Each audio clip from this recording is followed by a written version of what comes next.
The boy was born during a time when the world trembled under the weight of endless war.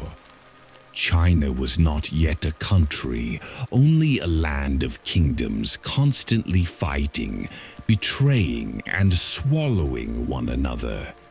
In the western capital of Qin on a cold winter night, a child opened his eyes for the first time. Eyes that would one day watch an entire nation bow before him. His name was Ying Zheng. He grew up inside the palace, but it was no place of comfort. A palace is a battlefield made of silk and whispers, and the boy learned early that danger hid behind every smile. Servants bowed politely while exchanging looks filled with secrets. Ministers spoke softly while plotting loudly in their hearts. Even his own mother seemed to carry shadows in her gaze, as if she feared something he could not yet understand. Because he was born to a powerful family, Zheng did not know ordinary childhood. There were no games in the fields, no running in the streets, no friends shouting his name. Instead, he learned to walk while soldiers watched him, learned to speak while politicians studied him. Every day, lessons filled his hours: reading, strategy, maps, rituals, manners, and the harsh truth of rulership. But the boy's mind was quick and sharp. He listened more than he spoke. He watched more than he played. He remembered more than anyone expected. Often he would wander to the palace balconies at night, staring at the mountains far beyond the walls. Lanterns flickered in the wind while he tried to imagine what life looked like outside the kingdom of stone and fear. As he grew older, he began noticing the tension around him. His father, King Zhuangxiang of Qin, rarely visited him. Court ministers whispered about the wars, about the other 6 kingdoms that dreamed of destroying Qin. Spies were captured, plots uncovered, assassins stopped at the last moment, and sometimes late at night, Zheng heard his mother crying behind the silk curtains. The boy did not understand everything then, but he understood this. Power was fragile. Life was fragile. A king could die as easily as a commoner. When Zheng turned 13, the world changed with brutal speed. His father, the king, died suddenly. Rumors spread like wildfire: poison, conspiracy, betrayal. But no one said it aloud. The throne became his, but the crown felt heavier than the world itself. He was only a child, and yet the fate of millions now rested in his hands. The ministers ran the government on his behalf, but what they truly did was pull the strings while pretending to serve him. Some underestimated him because of his young age. Others feared him because of what he represented: the future of a kingdom destined for greatness. Zheng, however, remained silent. He watched, he learned, he waited. While the ministers fought for control, the young king spent days reading ancient books about leadership, war, and philosophy. He spent nights alone on the high platforms of the palace, looking out toward the great wall that stretched like a stone dragon across the mountains. He imagined expanding it, strengthening it, turning it into a shield that would protect all who lived behind it. Then came the moment that shaped him forever. One morning he looked down from a palace balcony and saw crowds of common people gathered in the courtyard. They were crying, mourning war, hunger, poverty. Their homes had burned in distant battles. Their families were broken. Their lives had been shaped by fear long before his birth. For the first time, Zheng felt something powerful awaken inside him. Not fear, not confusion, but purpose. He understood what he needed to do. He would unite the land. He would end the wars. He would build a nation strong enough to survive any storm. But to do that, he needed real power, his own, not borrowed. Over the years, Zheng began removing the corrupt ministers who manipulated the throne. Some he exiled, some he imprisoned, and some simply vanished from the palace halls, never to be seen again. His rule became stronger, and soon the boy king grew into a leader feared by enemies and respected by allies. When he reached adulthood, he gathered his generals and pointed toward the eastern horizon. "There," he said, "lies a divided world. We will unite it." And so began the greatest campaign in Chinese history. One by one, the other 6 kingdoms fell. Qi, Chu, Yan, Wei, Han, Zhao. Each fell before his armies, before his discipline, before his relentless desire to create something larger than any kingdom had ever dreamed. His soldiers called him a visionary. His enemies called him a monster. But Zheng paid no attention to the voices of praise or hate. He cared only for the future. When the wars finally ended, China, once fractured, wounded, and exhausted, stood united for the first time in history. Farmers who once fled their homes returned to their fields. Merchants traveled along roads built under the king's orders. Armies that once killed each other now marched together under one banner. Ying Zheng took a new title, Qin Shi Huang, the first emperor. As emperor, he created laws that applied to everyone equally. From the poorest farmer to the highest noble, he unified coins, measures, writing systems, and roads. And he expanded the Great Wall, turning it into an enormous shield for the empire. But the emperor's childhood never left him. The fear, the loneliness, the shadows. These memories shaped him more than any battlefield. He grew cautious, suspicious, determined to protect his empire from the chaos that had haunted his early years. Many feared him. Some loved him.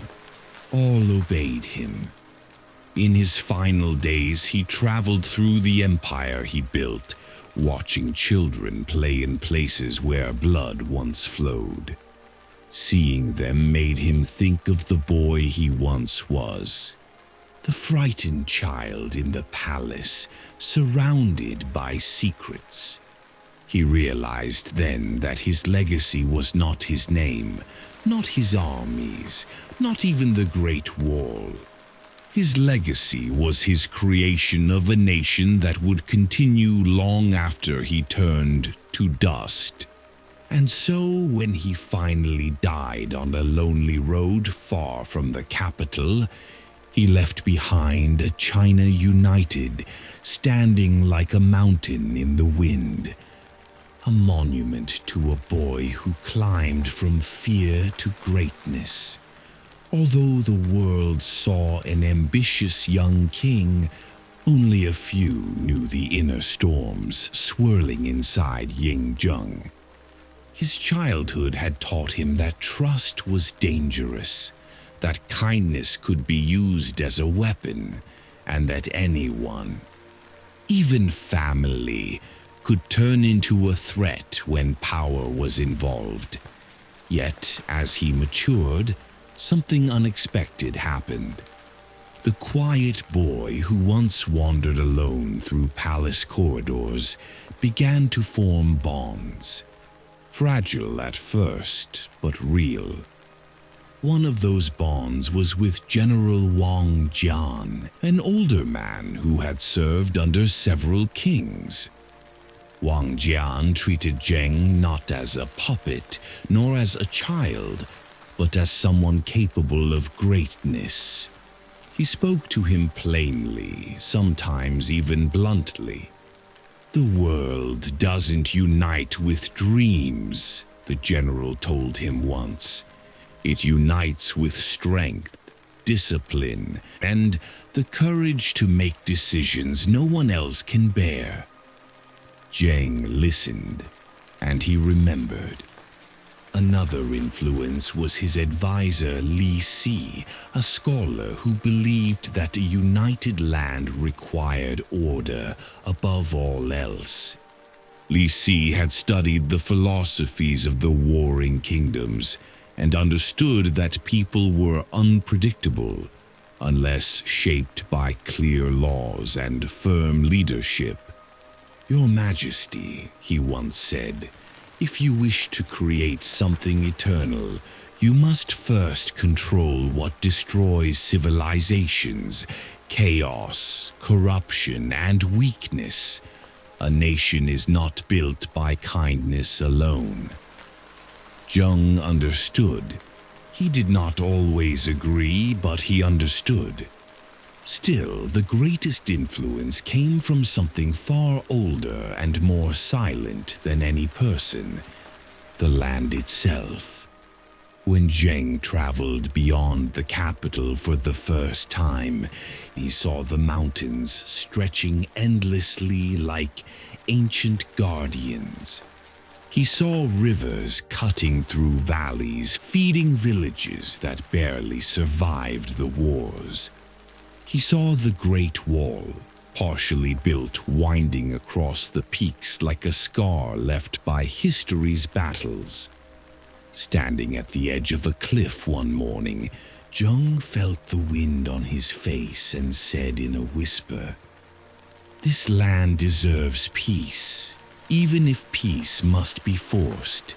The unification wars began soon after. Qin was powerful, disciplined, and feared, but Zheng did not rely solely on brute force. He used diplomacy, misinformation, bribes, strategic marriages, and psychological warfare. He turned enemies against each other, waited for their weaknesses to reveal themselves, and struck with precision. The people of Qin believed their young king was destined for greatness.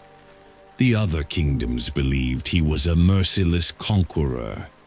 Zheng himself believed only one thing: he was the answer to centuries of suffering. During these campaigns, he came face to face with the harsh realities of leadership. Villages burned during battles. Refugees fled by the thousands.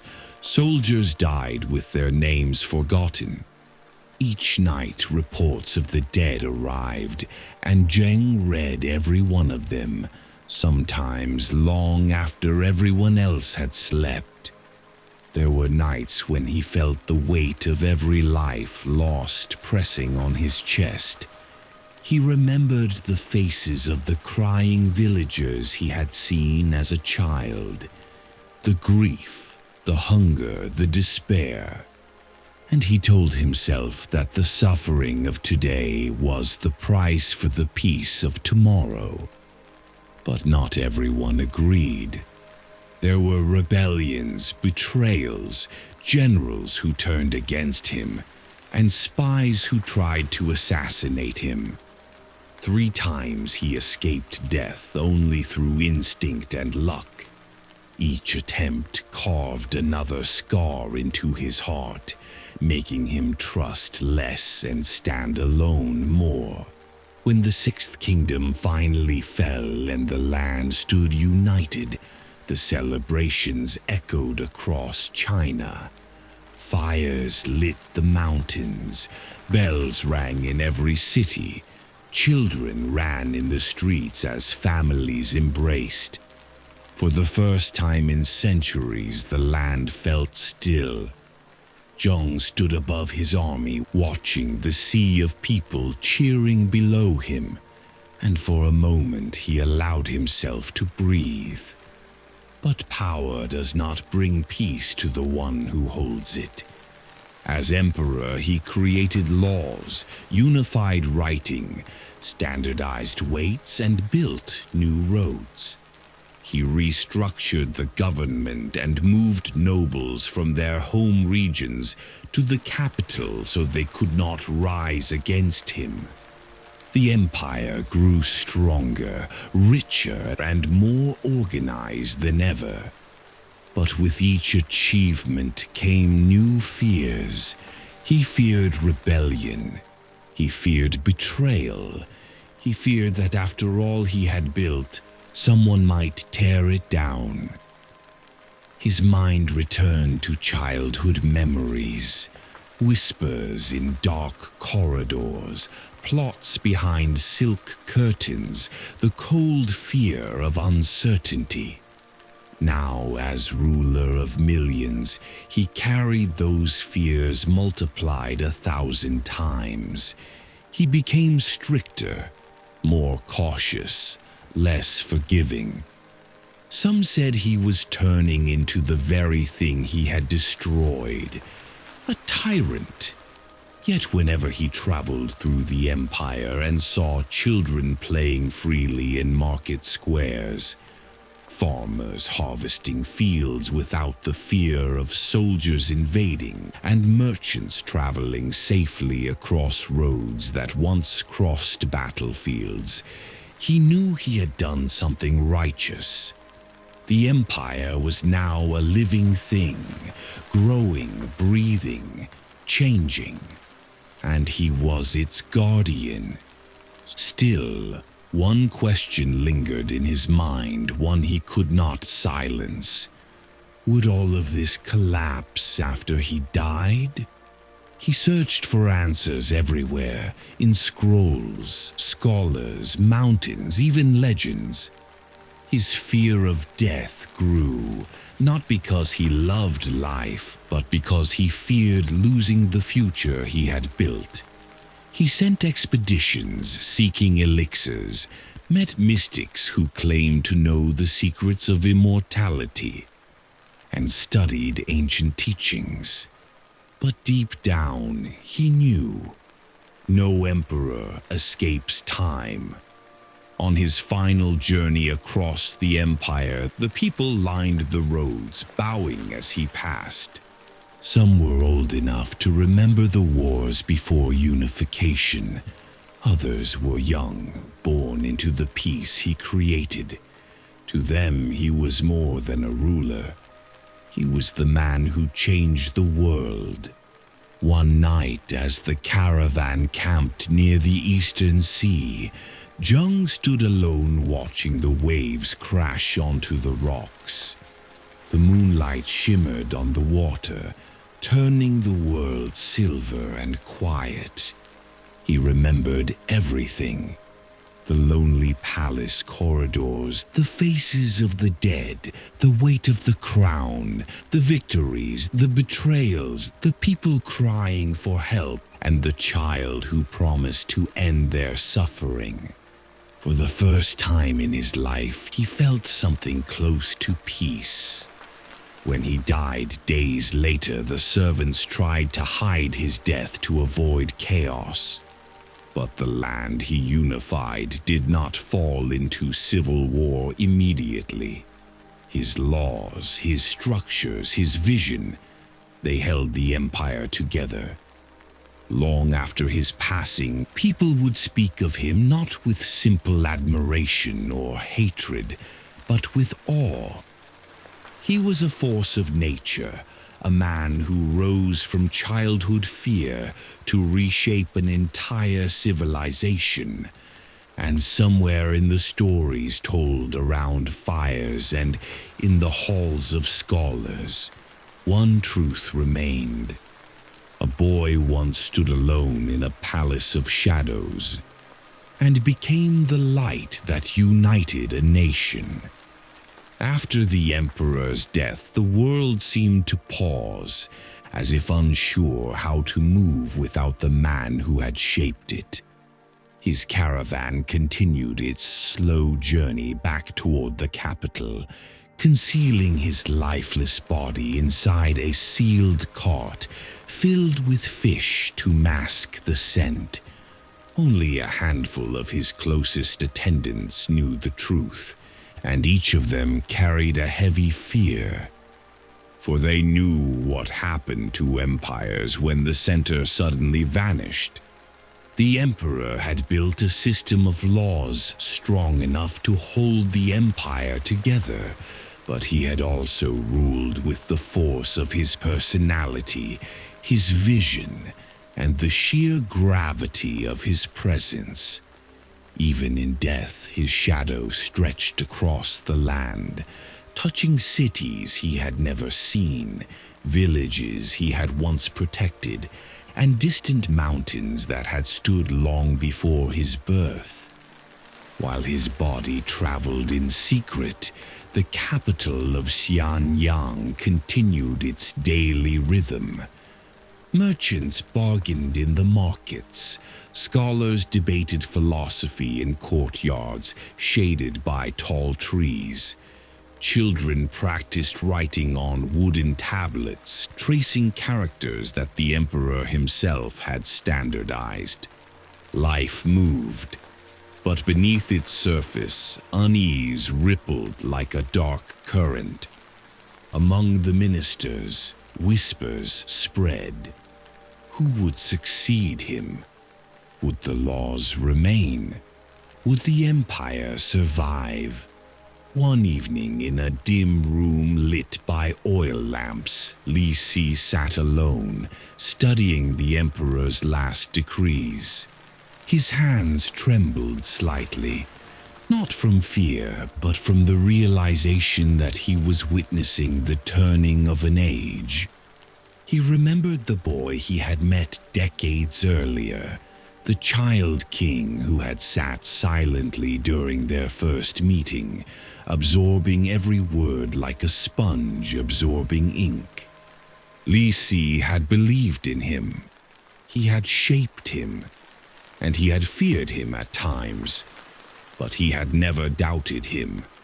Now the emperor was gone, and the scholar felt the weight of history pressing on his shoulders. If we fail now, he whispered to himself, everything collapses.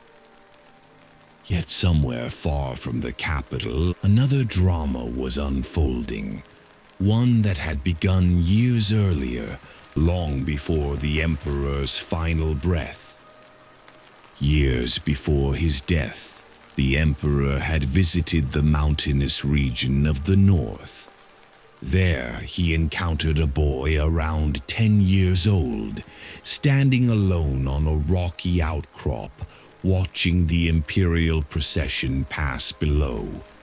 He was thin, barefoot, and wore simple village clothing, but there was something unusual in his eyes. A sharpness, a clarity, as if he saw more than the world showed. The emperor stopped his caravan. "Bring the boy to me," he commanded. When the child stood before him, he did not bow. Instead, he stared directly at the emperor, unafraid. The soldiers tensed, but Zheng raised a hand. "What is your name?" he asked. "Jian," the boy replied firmly. "And why do you watch us from the cliffs?" I wanted to see if the stories were true. What stories? That the Emperor is a man who carries the world on his back. The Emperor did not smile often, but something about the child stirred a memory within him. A memory of himself staring down from high balconies at a world he wished to change. "Do you believe the stories?" he asked. Jian shrugged. "I believe a man is what he does, not what people say." Zheng studied him longer than anyone expected, a spark, a mirrored reflection of his younger self. A child who had already learned that truth lay in action, not words. Without a second thought, he ordered the boy to be brought to the palace, to be educated, trained, refined. Many ministers protested. Some feared the child would become a danger. Others whispered about omens and destiny. But Zheng had made up his mind. He saw in Jian something raw, powerful, and rare, something the Empire would one day need. And so the child from the mountains became a silent witness to the Emperor's final years. After Zheng's death, Jian was no longer just a child. He was a young man now, trained in weapons, philosophy, and statecraft. He knew more about the Empire than most ministers. He had walked beside the Emperor through villages and military camps, watched him judge disputes, watched him shape the land with ruthless logic. Now he stood in the palace courtyard, staring up at the sky, as if waiting for a sign. He felt the Emperor's passing before the news reached the capital. It was not magic, not intuition, but the sudden stillness he felt deep within. The quiet ending of a presence that had guided him for years. When the ministers finally announced the death, the Empire shook. Nobles began scheming, generals positioned their armies, envoys rushed to secure alliances, and Li Si watched the entire storm unfold with growing dread. But in the middle of this chaos stood Jian. He remembered the Emperor's quiet words to him on their last journey together. "One day, Jian, this land will need someone who understands what unity cost us, someone who knows what peace demands." At the time, he hadn't fully understood. Now he did.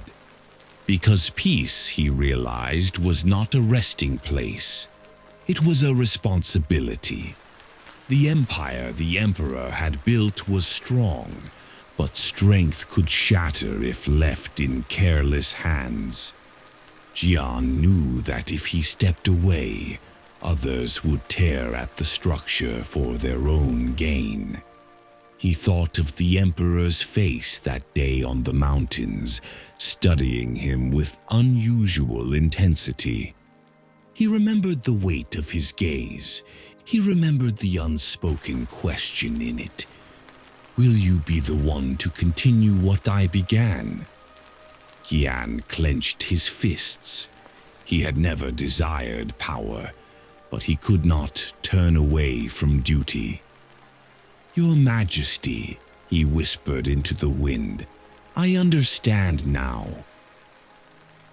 But this was only the beginning. The struggle for succession was about to erupt. Generals would rise, ministers would scheme, the empire would tremble again. And Jian, the boy born on a cliff, the child the Emperor once chose from obscurity, was about to step into the center of a storm that would decide the future of China. His story had only just begun. The news of the emperor's death cracked across the empire like a bolt of lightning. Though the ministers tried to announce it with careful ceremony, nothing could contain the shock. The first emperor had seemed unstoppable, immortal even. His will had shaped mountains, redirected rivers, raised walls that touched the sky. To imagine the world without him felt like imagining the sky without the sun. In the palace, chaos brewed beneath the surface. The ministers stood in stiff formation during the official mourning ceremony, but behind their expressionless faces, their minds raced in all directions. Who would take the throne? Who would control the armies? Who would inherit the emperor's unfinished vision? Not everyone wanted the empire to remain united. Some noble families longed for the days when each region ruled itself. Some generals saw opportunity in the confusion, and some ministers, drunk on ambition, believed they deserved more power now that the giant who overshadowed them was gone. Meanwhile, the emperor's son, the rightful heir, was young, inexperienced, and easily influenced. He was nothing like his father. Where the emperor had been sharp-eyed and decisive, the prince was gentle, uncertain, shaped by scholars and courtiers who protected him from harsh truths. In the dim corridors of the palace, rumors swirled like smoke. The empire won't hold. The generals will revolt. The nobles will break free. War will return. And in the middle of this storm stood Jian. He watched the unfolding chaos with a steady gaze, one learned not from books, but from years spent beside the emperor. Riding with him through flooded villages, listening to him speak with grieving families, studying maps with him late into the night, watching him make impossible decisions with a clenched jaw and eyes full of responsibility. While the ministers argued and schemed, Jian remained silent. But silence in times like this was dangerous. And soon, someone noticed him.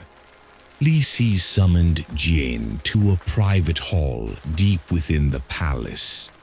It was a narrow chamber with stone walls, a single table, and a window that looked out onto a small pond. The room was simple, but its simplicity made it all the more intimidating. Li Si sat with his hands folded, his expression unreadable. "You felt it, didn't you?" the old scholar asked. Jian nodded. Before the announcement, yes. Li Si studied him for a long moment. The emperor saw something in you. Saw it from the moment he stopped his entire procession to speak to you on that cliff. Jian remained silent. He never asked why the emperor had chosen him. He had simply accepted the honor, grateful but uncertain. Li Si continued, his voice lower. The empire is in danger. The nobles are mobilizing their influence. The generals are sharpening their blades. The emperor's son is young and easily swayed. Do you believe he cannot rule? Jian asked. Li Si exhaled slowly. I believe he can sit on the throne. But can he hold an empire together? That I do not know. The room fell silent. Jian felt something stir in his chest. Fear, duty, and a quiet sense of inevitability. "Why call me here?" Jian finally asked. Li Si leaned closer. "Because the Emperor trusted you, and because the Empire needs someone with his clarity of vision." Jian's heart tightened. "I am not a prince. I do not seek the throne." "No," Li Si said softly, "but you are a voice the new emperor will listen to if you choose to guide him." Jian frowned. Guide him, or rule through him? Li Si did not answer for a moment. When he finally spoke, his voice carried an old man's weariness. "I seek only what will keep the Empire from collapsing. If that requires strength behind the throne, then so be it." Jian looked away, troubled. The idea of power unsettled him. It reminded him too much of the ministers who had once preyed upon the emperor's youth. He refused to become like them, a shadow manipulating a crown. Yet he also knew this: if no one stepped forward, the empire would fracture. War would return, villages would burn, children would cry as he once had seen long ago. Duty pressed on him like 1,000 mountains. After a long silence, Jian said, "I will protect the empire, but I will not become a puppeteer." Li Si nodded with relief, but also with the understanding that Jian's path would now be more dangerous than ever. Outside the palace, unrest simmered. In the far eastern provinces, a powerful noble family began gathering private soldiers. On the northern borders, a general stationed with 50,000 troops hesitated to swear loyalty to the new emperor. In wealthy southern cities, merchants discussed whether taxes would remain the same, or whether new opportunities would arise from instability. All waited, all watched, all tested the boundaries of unity. They believed the new emperor would be weak. They believed the empire would eventually crumble. And so, Jian realized, the legacy of the man who had changed the world now stood on a fragile edge. The first emperor had united China. But unity was not a gift, it was a responsibility. And responsibilities must be protected. Late one night, Jian stood atop the palace walls, staring at the distant torchlights scattered across the empire. The breeze carried the scent of incense from the morning halls. The moon hung low, glowing faintly behind thin clouds.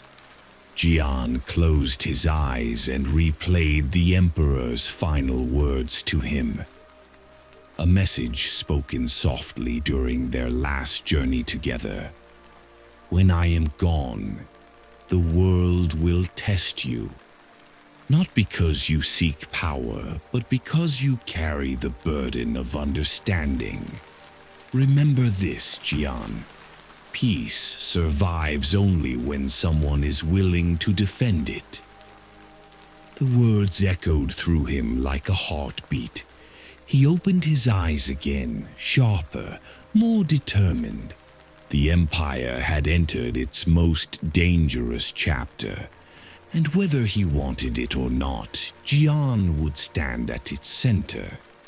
His next steps would decide the fate of millions.